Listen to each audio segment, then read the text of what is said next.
Sejumlah komoditas pertanian, perkebunan, dan perikanan resmi dikapalkan dari Pelabuhan Peti Kemas Bom Baru Palembang, Sumatera Selatan, Jumat 8 Desember 2023 siang. Nilai ekspor seluruh komoditi mencapai total 153,4 miliar rupiah. Dengan 11 negara tujuan itu berupa kayu olahan, santan kelapa, palem kernel espler, karet lempengan, dan kelapa bulat. Sementara komoditas perikanan, paha kodok 17.000 kg senilai 2,3 miliar rupiah ke Perancis.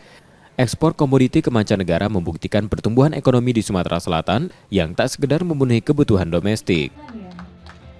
Terus kita dorong dari pemerintah terus mendorong agar ekspor yang bisa dilakukan untuk bisa memenuhi kebutuhan yang ada di luar negeri. Ekspor juga menunjukkan bahwa kebutuhan di kita di masyarakat Sumsel sudah tercukupi. Maka ini terus kita tingkatkan produksinya.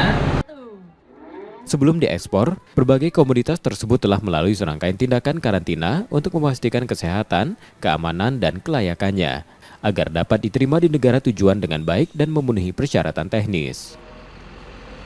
Tadi kita sudah melihat ada sertifikat fitosanitary dan sertifikat lainnya, itu menunjukkan bahwa laboratorium kita, kantor kita, itu diatur oleh mereka. Jadi apapun yang mereka minta bisa kita siapkan, dan harapannya dan memang seharusnya barang itu tidak akan ada penolakan di negara-negara tujuan karena memang sudah sesuai dengan protokol antara kedua negara.